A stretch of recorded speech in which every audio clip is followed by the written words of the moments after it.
आज जो हम ये तस्वीरें दिखा रहे हैं वहां पर 700 के आसपास लोग नमाजी पहुंच गए थे, इसको किस तरह से देखते हैं आप मुजीबुर रहमान साहब? क्या ये प्रेशर बना? क्योंकि जितने भी लोग वहां थे वो कह रहे थे कि हर जुम्मे पर इतनी भीड़ नहीं पहुंचती है, ये क्या था, किस तरह का एहसास? नहीं, हर जुम्मे को इतने लोग होते हैं, तकरीबन 500 से 700 लोग, बल्कि इस बार तो वो लोगों को मना कर रहे थे कि अब मस्जिद फुल हो गई है, अब और लोग ना आए। वो पुलिस भी अनाउंस करवा रही थी। तो मैं कह रही हूं कि इतने लोग नहीं होते थे कि अनाउंसमेंट करना पड़े। वरना पहले क्या होता था, पहले कोई नोटिस नहीं करता था, वो बाहर भी आ जाते थे पढ़ते पढ़ते, जब अंदर फिल हो जाती थी तो ऐसा कुछ नहीं था। और अक्सर जुम्मे के दिन अक्सर बहुत लोग नमाज पढ़ते हैं जो बाकी वक्त नहीं पढ़ते, तो मस्जिद भर जाती है। अश्विनी उपाध्याय जी, आगे क्या होगा? कोर्ट ने कहा है, वाराणसी कोर्ट सुनेगा मामले को, लेकिन बात वहीं पर जाकर अटकती है जो मैं 2 दिन से आपसे पूछ रही हूं। आपने चैलेंज जरूर किया है प्लेसेस ऑफ वर्शिप एक्ट 91 को, लेकिन अभी वही मान्य है इस देश में। तो ऐसे में जो ये शिवलिंग और शिवलिंग के लिए मंदिर की बात हो रही है, वो कैसे मुमकिन हो पाएगा? उसका रास्ता कैसे निकलेगा? देखिए, पहली बात तो मैं विष्णु और विष्णु के पिताजी हरिशंकर जैन जी को बधाई देता हूं।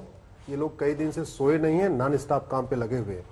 और दूसरी बात ये कि जो लगातार दलीलें दी जा रही हैं कानून की, इसकी उसकी, पहले 1 हफ्ते से लगातार 1991 का कानून, 1991 कानून की चर्चा हो रही थी।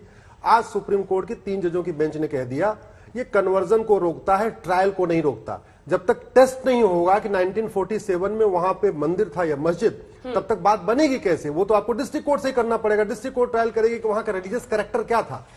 कन्वर्जन रोकता है लेकिन कैरेक्टर थोड़ी रोकता है। तो आप स्वाभाविक सी बात है, डिस्ट्रिक्ट कोर्ट में ट्रायल चलेगा, गवाहों के बयान होंगे, सबूत देखा जाएगा, जो जो कुछ वीडियोग्राफी में आया उसकी चर्चा लेकिन होगी। 47 के बाद से तो नमाजी पढ़ी जा रही है ना वहां पे? नहीं, देखिए ऐसा नहीं है। देखिए, सबसे इंपॉर्टेंट बात है, जब से शिवलिंग मिल गया अंजना जी, और ये बात मैं बहुत महत्वपूर्ण ढंग से रखना चाहता हूं, जब से शिवलिंग मिल गया है उस जगह का धार्मिक स्वरूप एक हिंदू मंदिर का हो गया। आप तो शिवलिंग का दावा ही कह सकते हैं ना? आप दावा है, तो विष्णु जैन जी को उस दावे को हम प्रूव करने के लिए तो ट्रायल में गए हैं। हमारा ये कहना नहीं कि जो हम कह रहे हैं वो सही है। हम चाहते हैं ये जो क्वेश्चन है ये थ्रैश आउट हो जाए। और वो थ्रैश आउट कैसे होगा? वो ट्रायल के थ्रू थ्रैश आउट होगा। जो मुस्लिम पक्ष है वो क्या कह रहा है कि थ्रैश आउट ही ना हो, आप सोचिए भी मत, वो शिवलिंग है, वो फव्वारा है, हमने कह दिया सो मान लीजिए, कोई केस नहीं चलेगा। आज जो जितनी बहस हो रही है अंजना जी, उसका क्रक्स क्या है कि वो कह रहे हैं केस ना चले। प्लेसेस ऑफ वर्शिप एक्ट का हवाला दे रहे हैं, तो उसका अंतोगत्वा असर क्या होगा?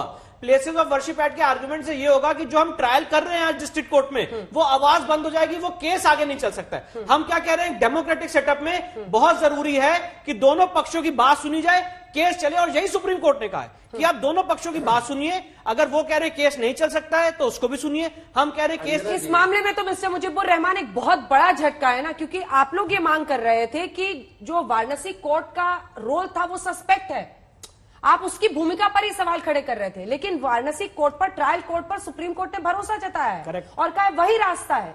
ये तो झटका है। सबसे पहले जज सुप्रीम कोर्ट ने ट्रांसफर किया है केस को डिस्ट्रिक्ट जज के पास, पहली चीज। और अभी विष्णु जैन ने भी खुद ये बात कही, ट्रांसफर किया है, पर सुप्रीम कोर्ट ने कहा कि हम जज की कैपेबिलिटी पे, उनकी इंटेग्रिटी पे, उनकी विश्वसनीयता पे सवाल नहीं कर रहे हैं। 24 साल का अनुभव है, उन्होंने कहा कि और ये सेंसिटिव मैटर है, सारे लोगों की भावनाओं से जुड़ा हुआ है, इसलिए हम चाहते हैं कि एक सीनियर जुडिशियल ऑफिसर इसको देखे। और साथ में साथ ये भी कहा सुप्रीम कोर्ट ने कि हम सिविल जज सीनियर डिवीजन वाराणसी की कैपेबिलिटी पे, इंटेग्रिटी पे, ऑनेस्टी पे, उनके इंटेंशंस पे डाउट नहीं कर रहे हैं, पर क्योंकि धर्म समाज लोगों से बहुत ज्यादा जुड़ा हुआ मुद्दा है, इसलिए हम चाहते हैं एक सीजन जुडिशियल ऑफिसर को डिसाइड करे, और इसीलिए डिस्ट्रिक्ट जज को भेजा, जिसका हम वेलकम कर रहे हैं। हमें तो कोई भी जज डिसाइड करे, चाहे वो राम मंदिर का केस हो, चाहे सुप्रीम कोर्ट के कोई भी जज हो, हम हमेशा कहते हैं कि कोई भी जज हमारा केस डिसाइड करे, हम उसको चूज करने नहीं जाते। बेंच हंटिंग का काम कभी भी हिंदू पक्ष ने नहीं किया है, ना किसी जज पे आज तक अंजना जी कोई एस्पर्शन कास्ट किए। ये इनका काम है, ये इनका काम। एक छोटा सा जवाब फिर अन्य मेहमान के पास जाओ। नहीं, अभी खुद ही विष्णु जी ने ये बात कही थी कि जो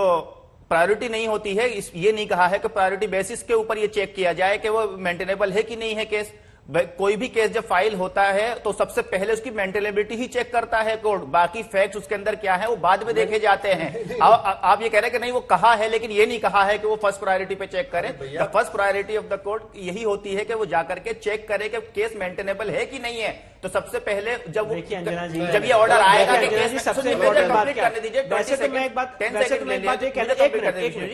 क्लैरिफाई कर दूं, वैसे तो as an officer of the court ये जो आज सुप्रीम कोर्ट और वकीलों के बीच में डायलॉग हुआ है वो एक सेपरेट बात है, पर मैं ये कहना चाहता हूं जो हमारा आर्गुमेंट था यही था कि उस जगह का धार्मिक स्वरूप क्या है वो डिसाइड हो। तो जब मुस्लिम पक्ष के वकील हुजैफा अहमदी साहब ये बहस कर रहे थे कि नहीं उस जगह का धार्मिक स्वरूप जो भी हो आप उसको देख ही नहीं सकते, तो सुप्रीम कोर्ट ने यही टिप्पणी की कि नहीं, जो भी धार्मिक स्वरूप है वो देखा जाएगा और उसके बाद ही हम इसको डिसाइड कर सकते हैं। आप अगर कहेंगे कि इस केस को चलाए ही ना दिया जाए, ये टिप्पणी हम नहीं कर सकते, ये डिस्ट्रिक्ट जज साहब का काम है। चलिए, जज ठीक साहब, है। और अंजना जी एक बात और, जो इन्होंने कहा, आज इनका क्या कहना था सुप्रीम कोर्ट के सामने, जो इनको दूसरा झटका लगा है, मैं वो वर्ड यूज करना चाहता हूं।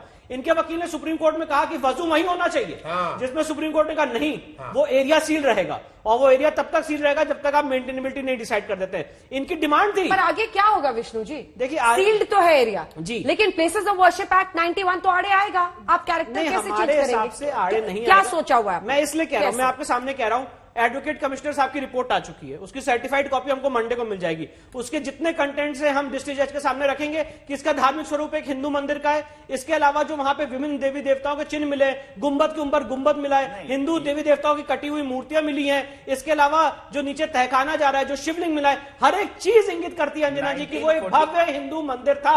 और एक बात और कहना चाहता हूँ, एक मिनट, एक बात, नहीं क्या और है, आपको शिवलिंग मिल गया है, ऐसा कौन सा मंदिर है अंजना जी जिसके अंदर शिवलिंग हो?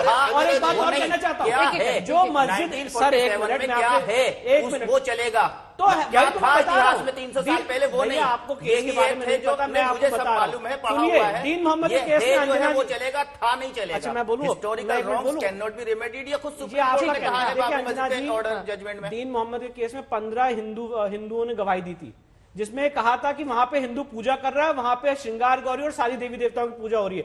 वो गवाही अनचैलेंज रही है।